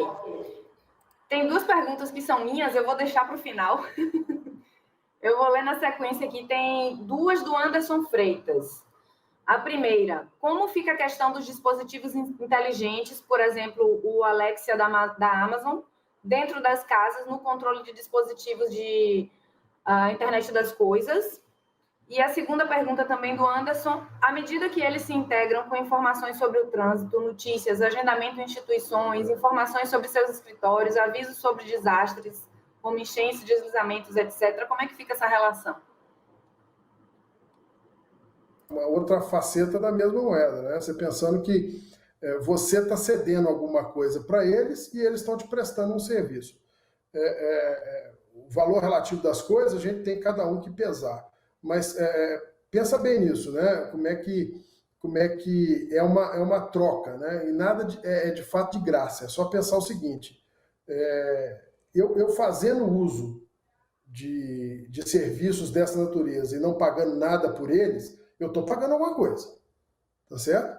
Então, é útil, é confortável, é interessante? Claro que é. Mas é uma mudança de paradigmas para a gente, né? A gente precisa levar isso em conta. Não é falando para você de repente, não entrar no Alexa e não falar nada com um assistente do Google, porque então alguém vai te localizar na sua casa ou qualquer coisa do tipo, né? Existem mecanismos que estão tentando garantir que essa coisa funcione de uma maneira mais neutra, né? E aí o paralelo que eu tinha feito com o Cambridge Analytica é bem presente, né? É um mau uso do dado. É um uso que não foi previsto para aquele dado. Então eu falar alguma coisa com a Alexa, ele gravar a minha voz e usar isso no algoritmo de aprendizagem de máquina para aprender melhor a reconhecer frases em português, qual que é o problema? Né? Agora, tem outros usos que a gente pode não estar imaginando aqui que poderiam ter consequências piores. Tem coisas que talvez a gente só vai descobrir com o tempo. Vou aproveitar aqui e fazer um comentário da Vanilda Rezende, um pouco dentro do assunto que está sendo comentado agora, que mesmo com a Lei Geral de Proteção aos Dados, nos deparamos com empresas que sabem todo o histórico. E aí fica difícil confiar. Se a empresa que coletou aqueles dados de forma lícita, com um consentimento informado do cidadão, consegue usar aquilo para algum benefício, para alguma coisa, isso é feito há muito tempo, gente. Desde que existe Google, para vocês terem ideia, tudo que a gente digita lá nas palavras-chave de busca é armazenado. Então ele sabe, pela concentração do interesse regional em determinados temas, que está acontecendo alguma coisa em algum lugar, né? Esses analytics do Google são famosos de muito tempo, né? Então é um valor econômico da empresa. Então é aquilo que eu falei, ele está te fazendo serviço, te cedendo um serviço de graça. Você não paga para ter o Gmail, você não paga para fazer busca no Google, mas ele fica com essa informação, né? E ele está aprendendo com isso. Ele não está informando para todo mundo, né? Olha só, trazendo um pouco mais para o nosso ambiente, né? O Google, né? E o Google é até muito bem comportado nessas coisas. O Google tem o Google Places, né? Que tem lá no mapa aqueles os pontinhos dos estabelecimentos comerciais e tudo mais. Então, ótimo. Eu estou num projeto que está tratando dados a respeito de Brumadinho. Nós estamos trabalhando um projeto para o juízo da segunda vara da Fazenda aqui de Minas, que está julgando as ações públicas contra a Vale pelo caso de Brumadinho. Então, nós somos neutros, nós trabalhamos para o juiz. Então, eu preciso saber o seguinte, eu preciso localizar coisas que são citadas nos documentos do processo. Então, eu preciso pegar nomes de lugares que estão explicitados em texto do processo e localizar. Então, isso inclui, às vezes, um ponto comercial, no corpo de bombeiros, ou na igreja de não sei o quê. Onde eu vou buscar informação sobre isso? Né? O Google Play seria um ótimo lugar para buscar uma coisa dessas. Mas ele ficará fechado, a API não serve para isso, a mão de obra lá extrair alguma coisa de lá. Então, eu vou para o OpenStreetMap. Mas o OpenStreetMap é incompleto. Eu falei, mas, gente, então nós temos que fazer um complemento dessa informação dentro desse projeto para complementar essa informação e colocar isso em público. Então, vamos fazer esse levantamento, vamos ter no final um gazetir de Brumadinho e região que vai ficar aberto. Tá? Então, a iniciativa que o Thierry estava contando, os endereços, a própria existência do Google, do OpenStreetMap, o próprio caminho do MapLab, apesar da aquisição aí pelo Facebook, são exemplos dessas situações em que dados que parecem aí triviais ou que não têm consequência, eles poderiam ter usos muito mais interessantes do que simplesmente aparecer lá no mapinha de graça. E é uma troca. Nós estamos acostumando ainda com isso. Perfeito. Tem perguntas de outras pessoas aqui ainda na sequência, mas eu vou fazer a primeira, minha, porque tem um pouco a ver com o que você está falando e eu acho que seria uma correlação interessante. Pensando nesse avanço de geotecnologia e principalmente nessa acessibilidade que o usuário hoje tem para essas tecnologias, né? Ele tem o Uber, ele tem o Google, tem o Waze, tem até o Tinder, que ontem o professor Gustavo Batista falou bastante disso aqui. Como é que fica a nossa cartografia tradicional? Aquela cheia de regras, posta em lei, com qualidades em alto nível. Repensar essa cartografia também faz parte do novo normal, não só por conta da pandemia, mas por conta dessa invasão tecnológica, né? E já não é de hoje, né? Faz muito tempo que a gente costuma... Eu pelo menos, no meu ponto de vista aqui, de informático, né, gente? Eu sou computação, então o meu conhecimento de cartografia é por osmose, né? A partir dos parceiros, dos colegas aqui. Mas eu acho que a tendência para a cartografia ser um foco de integração de múltiplas fontes heterogêneas de dados geográficos é muito importante. Tá? E outra, eu prefiro, pessoalmente, tá? Os cartógrafos não briguem comigo, já brigo demais com cartógrafos, já briguei demais com cartógrafos no passado sobre isso. Eu prefiro uma visão de formação de bancos de dados dos quais você possa produzir cartografia, a partir dos quais você possa produzir cartografia, do que pensar naquela história do documento oficial consolidado, vasculhado, etc., tal, que vai aparecer. É muito, muito pouco provável que a gente tenha financiamento público para continuar nesse modelo para os próximos anos e tal. Então, nós temos que então, aprender a lidar com essas múltiplas fontes heterogêneas e volumosas de dados geográficos, né, vindo de onde vierem. E integrar isso de uma maneira que nos permita ter uma visão do ambiente para ajudar na solução de problemas. Eu acho que a cartografia tradicional de 400 anos, ela só sobrevive se ela se apoiar maciçamente em dados.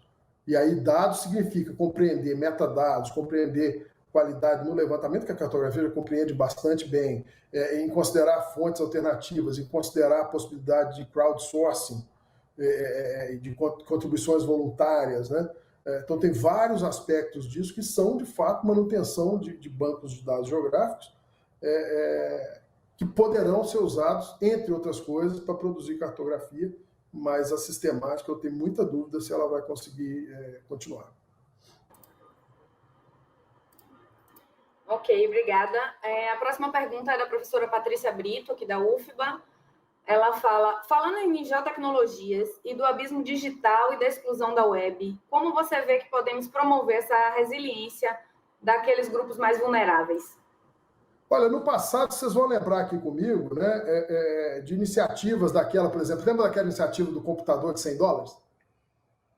Que a gente queria produzir computadores com software livre e com hardware barato, produzido em massa, com situação simplificada, para equipar as escolas e colocar um computador de $100 ou menos na mão de toda criança. Tá? Não precisamos mais falar nisso, né? Porque né, um Raspberry Pi custa 30. Tá certo? E com um pouco mais você consegue fazer o negócio. Essa discussão voltou toda agora, cara, na universidade, com a história do acesso dos alunos às aulas remotas. Então, programas de empréstimo de computador, empresa fazendo doação, gente fazendo reciclagem de máquina antiga, uma série de coisas para ajudar a resolver essa questão. Vai ficar muito claro, a partir de agora, que essa presença na web, essa possibilidade de se conectar na web, ela vai ficar mais importante que ter televisão. E aí nós vamos ter soluções. Né? Porque um Raspberry com um monitor de 20 polegadas, ligado num Wi-Fi, talvez de natureza pública, ou de baixo custo, ou via celular, é uma solução muito melhor do que o computador de $100 de uns anos atrás. Né? Então, é uma infraestrutura que tem que ser capilarizada. A tecnologia permite que a gente vá nessa direção, né? E a pressão agora gerada pela pandemia vai deixar isso cada vez mais evidente. Então, precisamos de suporte para as pessoas que não conseguem utilizar isso. Você lembra também a época em que havia um movimento de criação de telecentros? Né? Acabou, gente. Acabou. Isso parece uma outra coisa que aconteceu, que a gente ter carreira longa nessa área é muito curioso, né? Comparar o início da carreira com hoje é uma coisa bizarra. Mas houve uma época em que havia uma tendência de fundação de empresinhas de suporte tecnológico, manutenção e tal. O camarada que tira o vírus seu, que configura a sua impressora. Não precisa mais disso. Todo mundo tem um parente que consegue resolver isso de graça. Então as empresas não foram para frente. Né? Então, isso está tudo por ser definido. O que fica muito claro é que essa presença digital das pessoas, essa conectividade na web das pessoas, o principal caminho hoje é celular, né? E ele barateou demais. Não podemos olhar aqui tempos atrás como é que era isso. E já tem uma evolução muito grande e ela vai ser aprofundada, vai ser acelerada, eu imagino, agora depois no pós-pandemia. Todo mundo vai querer ter esse caminho. Sim, inclusive fazendo um comentário sobre essa questão da universidade, que você falou um pouquinho antes, as aulas da UFBA, por exemplo, foram retomadas essa semana. E para essa retomada, a gente teve que fazer uma pesquisa entre os alunos, nem todos responderam, mas dentro dos que responderam, mais de 90% tem acesso ao celular, mas uma quantidade muito menor tem acesso ao computador. Então, isso acaba sendo um desafio para a gente poder realizar as aulas aqui. Isso. Aconteceu a mesma coisa aqui na UFMG.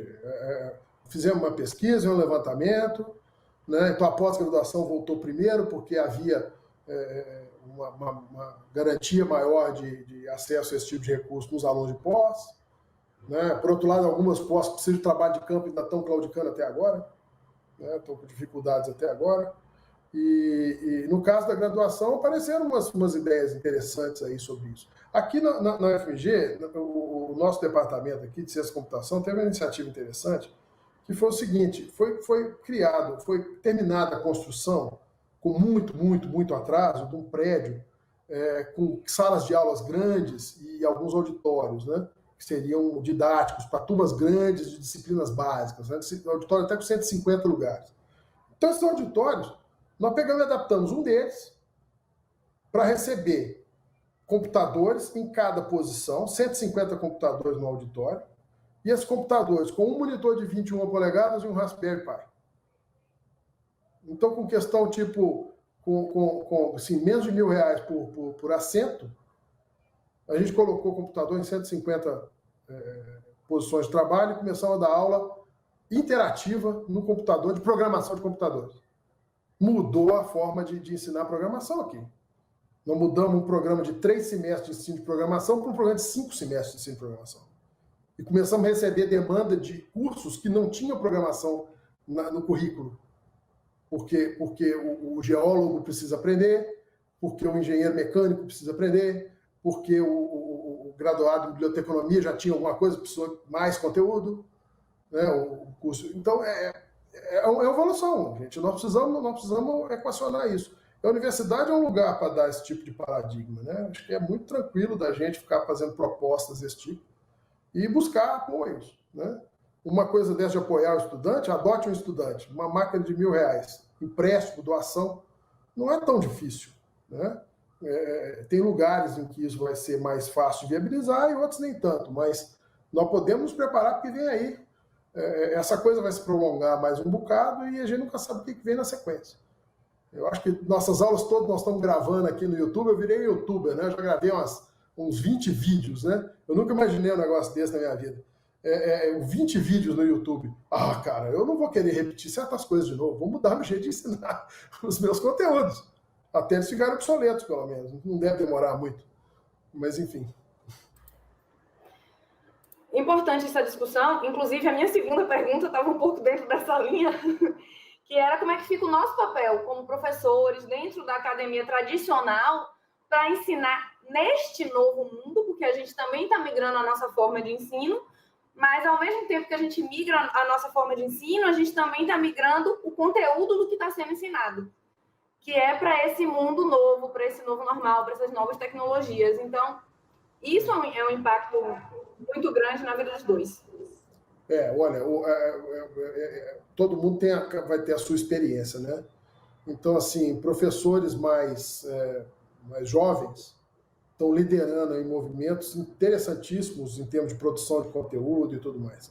Mas nós temos que levar em consideração que o ensino à distância é muito diferente do que nós estamos fazendo agora. Nós estamos fazendo ensino remoto numa emergência. Nós não podemos tornar permanente a precariedade atual, nem poderíamos paralisar mais tempo as universidades esperando uma solução definitiva para a pandemia. Tá? Nós temos, então, que aproveitar esse período para aprender.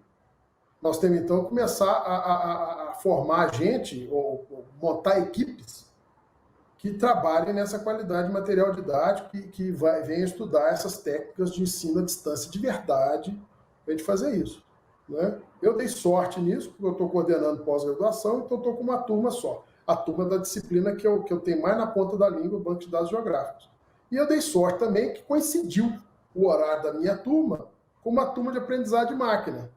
E aí eu fiquei com poucos alunos. Então, minhas aulas são jóia. Eu gravo as coisas e no dia da aula eles comparecem aqui no Zoom ou na plataforma dessas e eu converso individualmente. Coisa que eu nunca fiz.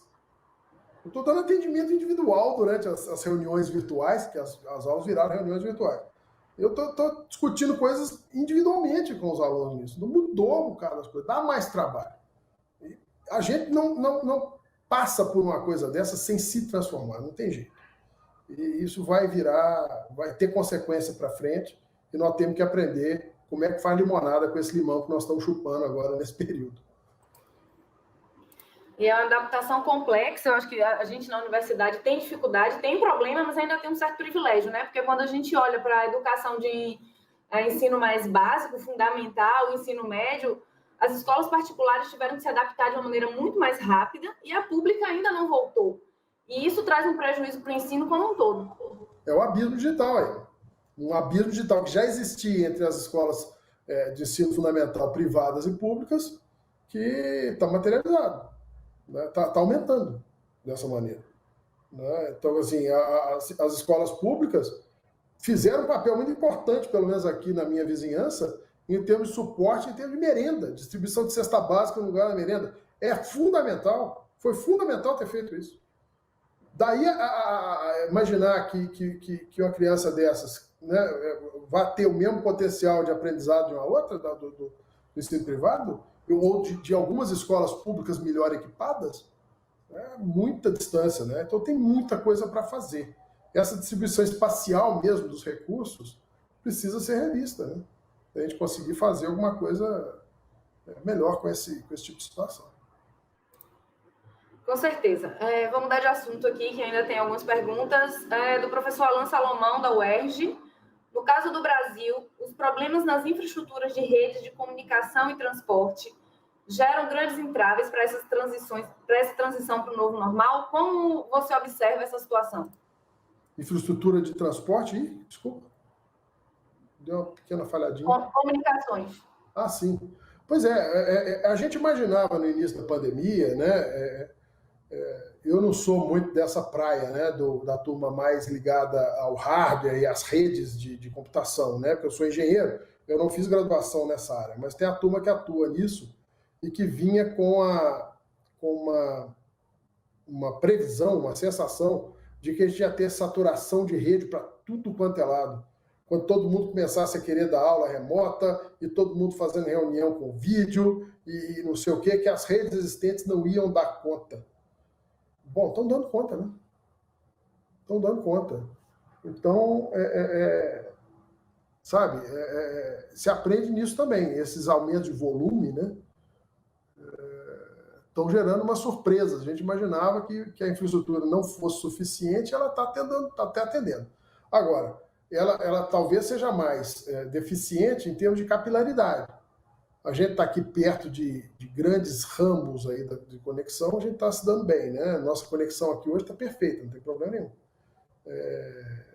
Agora, sei lá, tem uma colega aqui que é de uma pró-reitoria com quem eu tenho interagido muito aqui no FMG, resolveu mudar para Serra do Cipó. Ah, muito bem, o cenário de fundo dela lá na casa dela é uma beleza, tá certo? Mas a comunicação dela não é essas coisas. Mas então é um problema localizado, né? E a infraestrutura disso vai ter que crescer para se adaptar, porque a demanda vai continuar crescendo. Então, assim, a comunicação e o transporte vai na direção contrária. Então, se a gente usa mais comunicação, a gente usa menos transporte, eu imagino. Então, a consequência para o transporte é como eu tinha falado lá atrás. Eu tenho realmente uma sensação já é constatada, né? Já foi reportada várias vezes aí na imprensa mesmo, e por órgãos públicos de trânsito, uma redução da procura do transporte coletivo antes da pandemia. Né? Empresas já começando a demandar subsídio, né? Especialistas, viu? Um especialista dentro do Globo News. Se o sistema público de transporte coletivo não tiver subsídio, ele não vai conseguir funcionar, se financiar só com preço de passagem. Isso é preocupante, porque qual que é o limite disso? Né? A gente não pode deixar de ter o atendimento à população, mas se a demanda é menor, significa que as pessoas ou se deslocam menos, no caso de uma crise econômica de emprego, como a gente vinha vivendo, né? Ou o deslocamento está sendo substituído por outra coisa, como no caso do home office. E aí, o que acontece com a infraestrutura instalada de transportes? São questões que a gente vai ter que analisar. Tem uma relação forte com o que você estava falando durante a apresentação, a questão, por exemplo, da infraestrutura. No momento em que você tem discussão de Smart City, discussão da evolução das cidades, você tem, por outro lado, uma infraestrutura muito precária nas cidades menores, mas essas cidades estão sendo mais demandadas a partir de agora. E a inversão do mercado imobiliário, né? Então, acaba tendo que essa mudança do mercado imobiliário, essa migração para outras cidades, isso vai fazer com que as empresas de infraestrutura, talvez elas até cresçam, porque vão ter que atender a demanda desses lugares.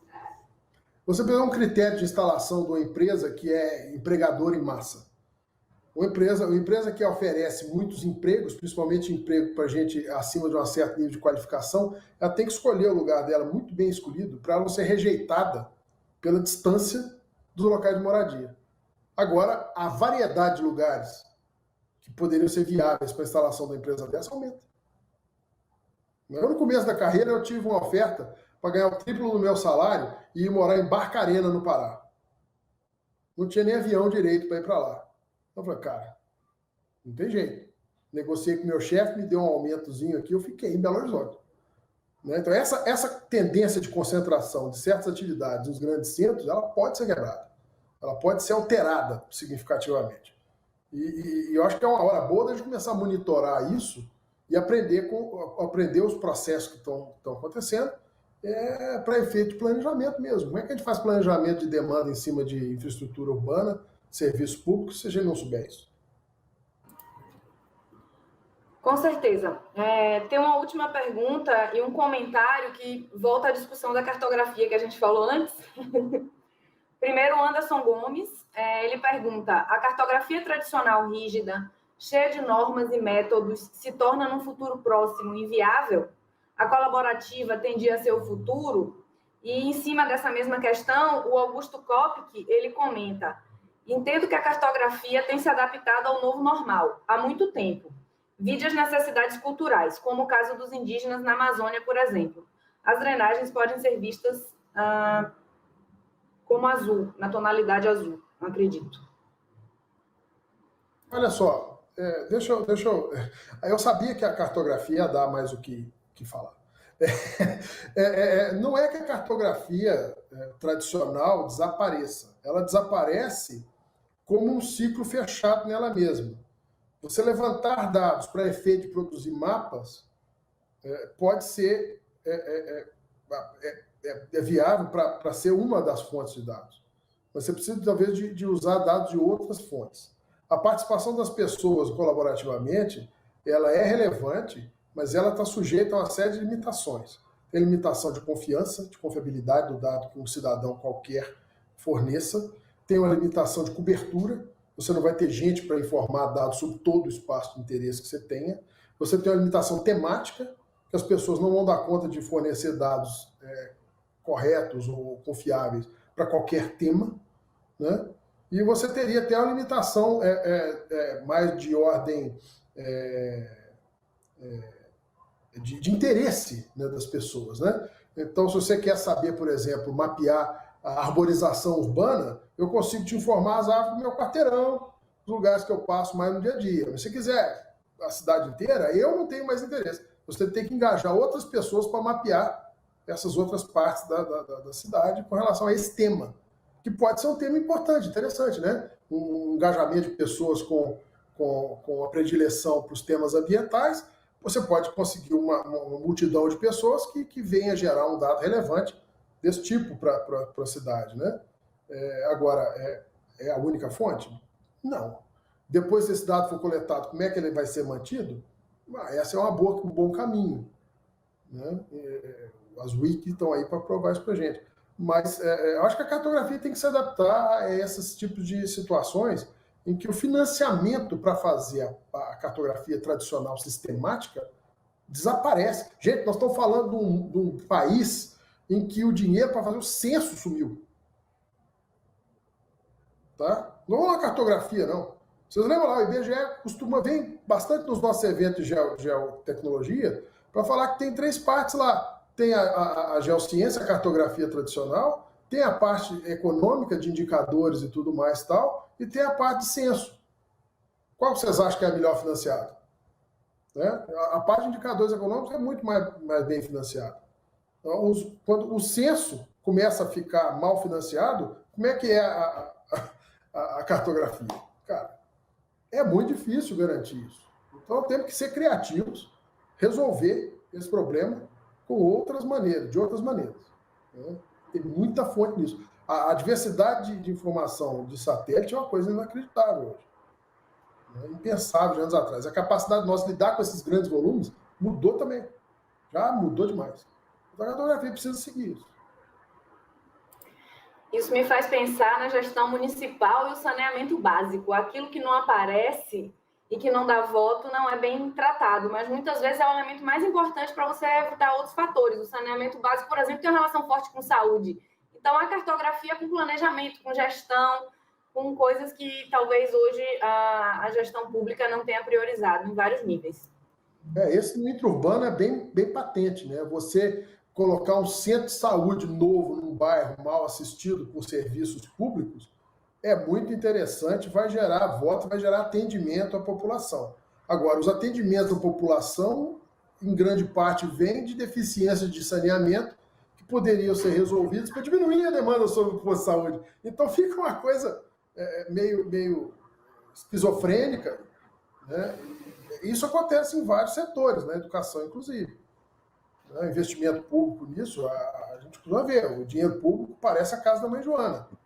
As prioridades não são fixadas com base em critérios dessa natureza. Nós temos um papel importante para indicar onde há esse tipo de demanda, de explicar o funcionamento da região, né? Essa geografia urbana, com dados detalhados, com dados minuciosos, atualizados, e inclusive com a participação das pessoas. Isso seria um papel muito legal para pensar em projetos de smart cities nesse nível. Para fechar aqui, que a gente está chegando no horário, tem 2 comentários. Um do Cláudio Pelosi. Uma questão que tem que ser observada é a cartografia de precisão para utilização em projetos de engenharia. E o segundo comentário da professora Vivian Fernandes, o próprio desenvolvimento tecnológico está propiciando a participação do cidadão mais ativo na produção cartográfica, mesmo que de maneira não intencional. Uhum. Exatamente. Eu gosto de usar, até em aula, o exemplo do Waze, né? Quando o Waze surgiu e ele começou a ter uso intensificado na época da Copa do Mundo, as cidades tinham muitas obras, a cidade sede da Copa do Mundo tinha muitas obras. Aqui em Belo Horizonte tinha uma avenida que estava sendo duplicada. Então, o Waze colocava um bombonzinho no meio da pista de um lugar onde uma pista foi completada e o cidadão tinha, então, que, nesse momento, mudar para outra pista por causa da obra de continuação daquela pista. Né? Então, aquilo gerou uma defasagem lá nos dados do Waze, de alguma forma. Mas, peraí, de repente o pessoal que passava todo nesse lugar aqui, passou a passar aqui do lado, tem uma coisa errada. Vou dar um prêmio para quem me indicar qual que é o correto aqui. E colocou um bombonzinho lá no meio do mapa do Waze para a pessoa coletar e confirmar o dado deles. Então, nós estamos colaborando com o mapeamento o tempo todo. Tá? O tempo todo. Os métodos de integração desses grandes volumes de dados heterogêneos, das múltiplas fontes e tudo mais, as empresas da área têm evoluído muito nisso, e isso fica proprietário para eles. Nós precisamos ter agendas de pesquisa para a gente aprender sobre isso, em benefício da sociedade também. Quanto ao comentário do Pelosi, né, de precisão para projeto de engenharia, ter precisão para algo que tem financiamento e tem recursos nunca foi problema, cara. Você tem sempre aí o recurso tecnológico, o GPS com a precisão, a estação total, a topografia, todos esses recursos não deixaram de estar disponíveis, tá certo? Agora, como é que você pega a atualização de precisão para um projeto de engenharia localizado num pedacinho da cidade e integra com os dados do resto do entorno dela, que foram produzidos, que estão no nosso banco de dados, sem atualização há 10 anos? Né? Então, o nosso mapa vira uma coxa de retalho. Você une esses componentes todos. Nós precisamos saber o que veio da onde, documentar isso para orientar quem usa. Tá? Então, esse é um argumento antigo aí em favor de infraestrutura de dados espaciais, inclusive, né? Para a gente ter metadados descritivos dessas coisas e conseguir, então, selecionar aquilo que a gente vai fazer para qualquer uso. Né? Agora, você pegar uma ideia, você vai ter mapeamento ou cartografia de precisão do tipo necessário para fazer uma obra importante, uma obra cara, financiada, aplicar isso para o espaço inteiro de forma uniforme, Esse é o raciocínio da cartografia sistemática, né? Isso é que eu estou dizendo que não deve acontecer mais. Ok. Eu recebi uma última pergunta, vou encerrar nela, porque a gente já está com o tempo fechado. É da professora Patrícia Brito, também aqui da UFBA. Ela queria que você comentasse um pouquinho se seu grupo de pesquisa tem algum projeto relacionando crowdsourcing e a Covid. É uma pena, né? Eu não consegui entrar nessa onda a tempo. Eu estou nesse período aí de 2 anos na coordenação dessa pós, uma pós nível 7 na cápsula, complexo demais, 60 professores, 400 alunos, gera uma carga de trabalho inacreditável e desembocando logo em seguida de ficar 4 anos na coordenação do curso de graduação também. Então eu dei perdi o fôlego um pouco nessas coisas de direção, e o que eu tenho hoje de gente atuando, eu tenho gente atuando trabalhando comigo nesse projeto de Brumadinho, que eu citei aqui mais cedo, né? E o foco disso é a gente usar a oportunidade que o juízo está dando de organização dos dados relativos ao processo judicial e dados fornecidos pelas partes do processo, né? O Estado, o Ministério Público, a própria Vale, né? Para formar um acervo de informação sobre tanto o processo quanto as áreas afetadas pelo problema lá. Então, a nossa ideia é de formar uma tese em favor do uso de infraestrutura de dados espaciais como sendo um recurso essencial para um plano de emergência, um plano de gerenciamento de risco de empreendimentos como aquele. Então, em vez do camarada entregar um PDF para a Agência Nacional de Mineração dizendo onde está a zona de autossalvamento, numa imagem colada numa página do PDF, ele teria que montar uma infraestrutura de dados com informação de toda a região possivelmente afetada, com dados mantidos atualizados e disponíveis para a sociedade. Essa tese eu vou defender. Eu tenho 2 alunos trabalhando nisso. Eu tenho um outro camarada também que entrou mais recentemente trabalhando no problema de transporte do ponto de vista de car sharing. Mas é um cara de otimização, não é um cara de gel, né? Eu estou geosificando ele, se existe essa palavra, estou geosificando um aluno com uma fundação matemática muito boa e otimização para trabalhar com problemas de alocação de estações e de pontos para compartilhamento de veículos no espaço urbano, né? Então, eu não consegui entrar na Covid por falta de fôlego. Ok. Então, a gente vai encerrar por aqui esse dia de hoje. Eu queria agradecer mais uma vez ao professor Clodoveu pela participação, pelas excelentes colocações ao longo da tarde. Agradeço também a todos que estão nos assistindo pelos canais no YouTube, no Facebook.